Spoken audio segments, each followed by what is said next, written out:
Fresh Morning. Fresh Morning. Alors bonjour à tout le monde, comme on vous le disait, aujourd'hui on reçoit Cynthia, on est en contact avec Cynthia qui malheureusement n'est pas au Gabon pour qu'elle nous parle de son projet Ma Maison Container by Cynthia. Bonjour Cynthia. Bonjour Gina, bonjour Dafresh. Bonjour, comment tu vas? Ça va, ça va. Alors comment se passe la gestion de la crise de ton côté, enfin où tu te trouves? Ah ben, si tu parles de la crise sanitaire, on n'a pas beaucoup de choix. Hein. On respecte les règles qu'on nous impose, donc pas beaucoup de choix. Non, professionnellement, on essaie de trouver des parades pour continuer à travailler tant bien que mal. Notamment dans mon domaine, la crise ne me dérange pas beaucoup actuellement. Justement, étant donné que tu parles de professionnellement, est-ce que tu peux te présenter un petit peu aux auditeurs et nous dire ce que tu fais concrètement dans la vie? Avec plaisir, Gina. Aujourd'hui, je suis officiellement décoratrice d'intérieur. À la base, j'ai fait une formation dans les assurances, qui n'a rien à voir avec ce que je fais aujourd'hui, mais ça a été mon premier amour. J'ai pas longtemps exercé dans ce domaine. J'ai été vite prise par l'entrepreneuriat. J'ai été très vite autonome. J'ai pas supporté la hiérarchie, donc j'ai très vite compris qu'il fallait que je me mette à mon compte pour que je puisse gérer comme je souhaite mon temps et ma vision du travail. Dans ce cas, comment on devient décoratrice d'intérieur? Comment on devient décoratrice d'intérieur? On fait une formation, il y a une école, c'est un cursus, c'est une formation diplômante. Est-ce que tu peux nous en dire plus? Bien sûr. Alors, pour ma part, j'ai commencé dans le tas. En faisant des projets pour des amis, pour de la famille, en faisant des projets pour moi-même, à force de compliments, d'encouragement, je me suis rendu compte que j'avais probablement un potentiel parce que je recevais beaucoup de compliments sur ce que je réalisais, que ce soit pour un professionnel, pour un particulier, que ce soit pour la maison. Je recevais beaucoup de compliments. Et je me suis dit qu'il serait peut-être bien que je me lance à mon compte. Donc j'ai commencé comme ça à travailler à mon compte. Et ensuite, je me suis dit qu'il me manquait quelque chose. J'étais à l'aise, je travaillais, j'avais les encouragements, les félicitations des clients, mais il me manquait quelque chose. J'avais besoin d'être légitime. Je me suis dit, pour être légitime, quoi d'autre que de faire une formation.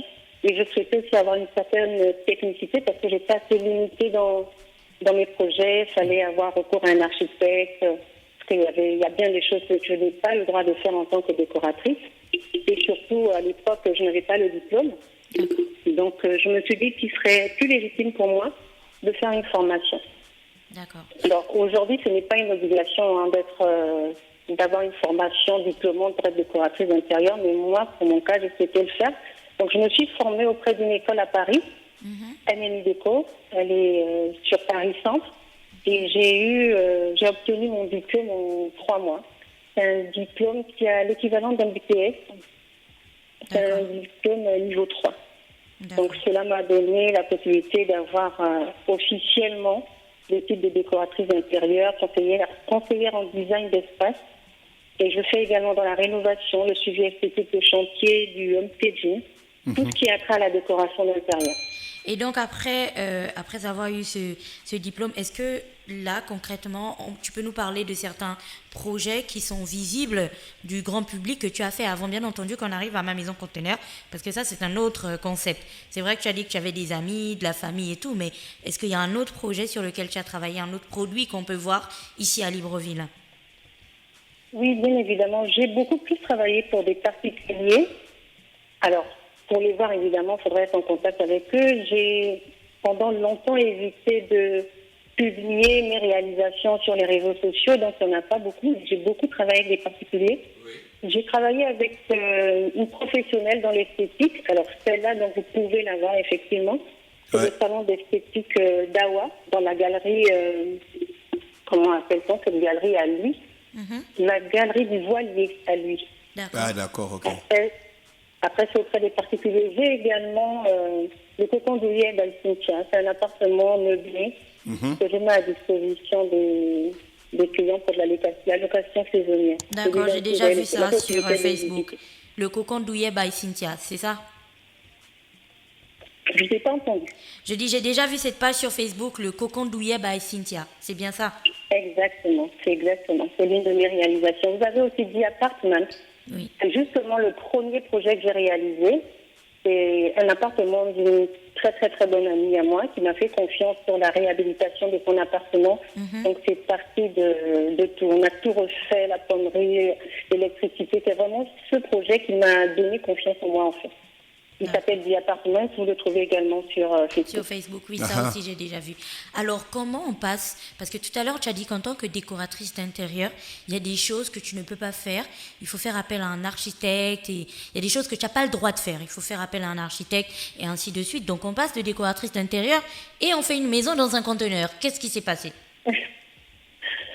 Alors, c'est parti d'une idée bête. Alors, il faut savoir, comme je disais, que j'ai commencé vraiment par faire les choses par moi-même, réaliser mes propres projets. J'ai commencé dans le bâtiment très, très tôt. J'ai eu la chance d'avoir les moyens de commencer dans le bâtiment très tôt et je suis quelqu'un de rigoureux, de perfectionniste. Donc, je souhaitais absolument suivre les travaux moi-même. Donc, j'ai eu pas mal de réalisations personnelles et j'ai pas mal aussi accompagné des amis dans leur réalisation. Donc, j'avais déjà plus ou moins, on va dire... le chapeau de chef de chantier, on va dire ça comme ça. Donc, comment je passe à la maison conteneur? Ça part d'une idée toute bête, tout simplement l'envie de me rapprocher de ma petite maman qui commence à prendre de l'âge. Moi, étant à l'étranger, je me suis dit, quand je vais à Libreville, au lieu de continuer à aller dans un appartement loin de ma maman, je veux profiter au maximum d'elle. Qu'est-ce que je pourrais faire pour avoir un logement soit mitoyen au sien, soit avec elle, mais me connaissant, je tiens tellement à mon autonomie que je voulais quand même garder mon autonomie en étant proche d'elle. Et puis je me suis dit, je vais me faire une maison en planche, ça va aller vite, j'avais besoin de réaliser quelque chose très rapidement. Et puis j'ai vu tous les inconvénients comme le bois, je me dis non, ce serait pas bien. Et puis c'est venu comme ça, j'avais déjà vu des maisons containers dans certaines émissions. J'en ai visité ici en France et j'avais été très très séduite par ce concept que je trouve très novateur. Et je me suis dit, pourquoi pas faire une maison conteneur? Parce que mes délais étaient un peu impartis, je me suis dit, je vais faire ça et puis on va bien voir ce que ça donne. Mais laissez-moi vous dire, Zina et Dafresh, que j'ai été agréablement surprise en découvrant justement la qualité que peut offrir cette construction. Ouais, cette technologie. Déjà en me documentant, je me suis beaucoup documentée là-dessus avant de la réaliser. Et puis sur place également, j'ai veillé à voir si nous pouvions avoir tous les matériaux nécessaires sur place. Ça a été le cas. Et je me suis lancée. J'ai réalisé la première maison conteneur que vous voyez sur les spots publicitaires. Et c'est parti de là. C'est un grand défi faire une maison conteneur, Cynthia. Ouais. Parce que le conteneur, c'est du métal. Il y a des problèmes d'étanchéité, des problèmes de chaleur. Il y a la rouille. Il y a la rouille, il y a tellement de choses. Quelles sont les garanties aujourd'hui que tu apportes? Et d'abord, est-ce que en nous précisant, bien entendu, la superficie un petit peu de la maison que tu as faite, du coup, qui est mitoyenne de celle de ta mère, et nous dire comment tu as fait face à toutes ces limites-là que présentent les conteneurs? Alors, moi, personnellement, la maison conteneur, je ne vois que des avantages. Vraiment que des avantages. Effectivement, vous avez parlé d'un inconvénient qui me semble majeur, mais auquel on peut pallier, et d'ailleurs, qu'on a réglé très rapidement. C'est effectivement tout ce qui est isolation. Moi, je ne vois que des avantages à la maison conteneur. Il faut savoir déjà que la maison conteneur, c'est une maison habitable qui a toutes les fonctions d'une maison traditionnelle, avec un aménagement intérieur qu'on définit ensemble évidemment, mais elle a toutes les fonctions d'une maison traditionnelle. Vous avez parlé de corrosion, donc tout ce qui est rouille. Bon, on a des anti-rouilles également, il suffit de traiter l'extérieur, mettre de l'anti-rouille, et puis après dessus appliquer de la peinture, c'est possible. Tout ce qui est problème thermique, donc isolation, moi je travaille avec la laine de verre. J'ai choisi de travailler avec la laine de verre. J'avais opté pour de la mousse de polyuréthane, mais sur le marché gabonais, elle reste encore assez cher. Donc finalement, je me suis penchée sur la laine de verre. Et ça isole très, très bien. Alors, donc, quelle est la superficie de la maison et avec combien de conteneurs as-tu conçu cette maison? Avec 2 conteneurs. Nous avons travaillé avec un conteneur de 20 pieds qui fait une superficie extérieure de 28 mètres carrés. et un conteneur de 40 pieds qui fait 28 mètres carrés et celui de 20 pieds qui fait 14 mètres carrés.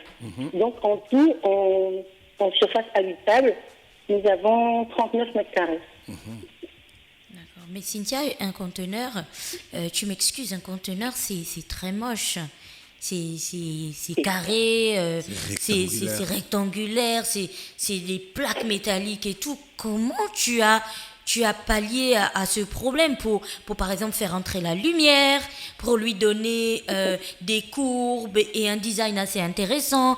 Comment on a géré tout ça? Alors, il faut savoir que déjà pour ce prototype-là, je suis allée au plus simple, vraiment au plus simple. J'ai pris les 2 conteneurs, je les ai assemblés et j'ai fait de grandes ouvertures pour laisser rentrer la lumière. J'ai fait des baies vitrées, des grandes portes, de grandes fenêtres comme dans une maison traditionnelle, tout simplement. Maintenant, on a la possibilité de faire quelque chose de très moderne, de très contemporain. C'est selon les moyens, la volonté de la personne. On peut aussi bien faire que du plein pied, comme on peut faire des maisons à étages.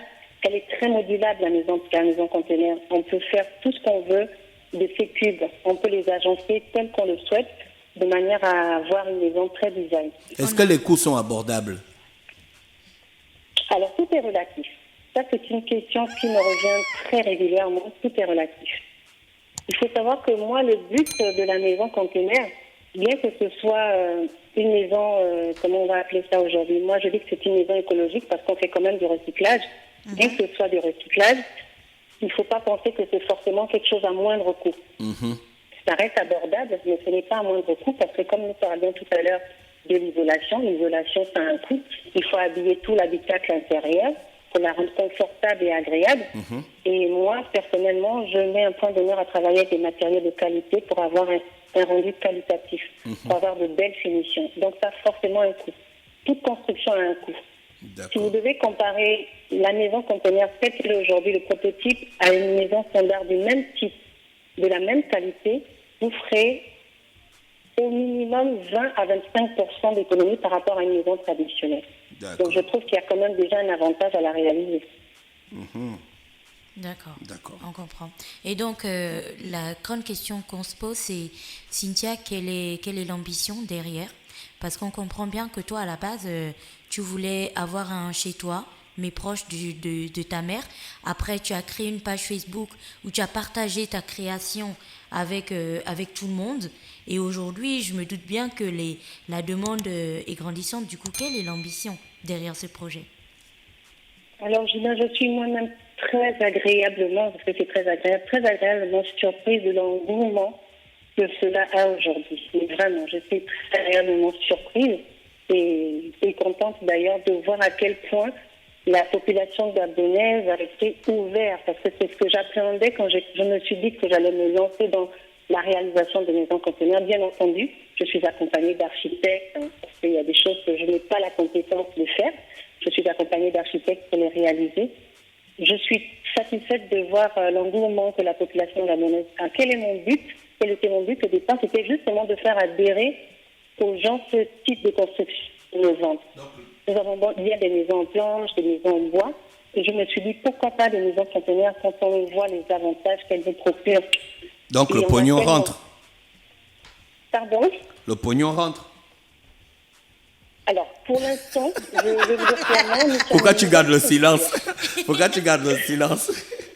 Parce que tout simplement, je ne veux pas donner des informations erronées. Nous sommes une nouvelle structure. Nous avons démarré seulement depuis le mois de novembre. D'accord. Donc, à ce jour, tout ce que je fais, ce sont des demandes d'informations. D'accord. J'ai beaucoup de prises de contact. J'ai beaucoup de demandes de devis. Donc, j'essaie de répondre au mieux à cette demande grandissante. Oui, oui. Mais à ce jour, il n'y a pas d'autres maisons conteneurs qui ont été réalisées sur Libreville. D'accord, ok. Et donc, s'il y a quelqu'un qui écoute et qui est intéressé, est-ce qu'on peut visiter ta maison conteneur, Cynthia? Bien évidemment, justement. On a tellement de demandes parce qu'il y a des gens qui doutent du fait que la maison conteneur soit à Libreville.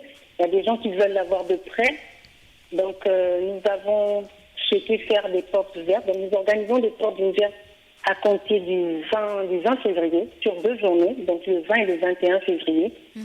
Ça circule sur les réseaux sociaux. D'accord. Il y a un numéro de téléphone Et vraiment, tel que son nom l'indique, ce sont des portes ouvertes, donc il n'y a pas de réservation. La visite sera assez courte parce que l'appartement, comme vous l'avez vu, il reste petit, donc la visite se fera entre 10 et 15 minutes. C'est du côté du village Makwenge. Et après l'entrée de Malibé, on va indiquer comme on fait au pays. C'est la deuxième entrée à gauche. Après l'entrée de Malibé, vous allez tout droit et vous tombez sur la maison conteneur. De toutes les façons, je publierai également la géolocalisation afin que ce soit plus facilement accessible. D'accord, ok. Bah, merci Cynthia. Merci Cynthia d'avoir accepté notre interview. Hein?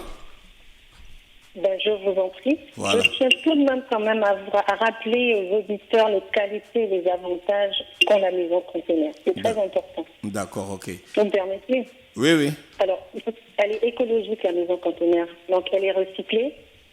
Elle porte bien son nom parce que ce sont des conteneurs de dernier voyage qu'on utilise pour en faire des habitations.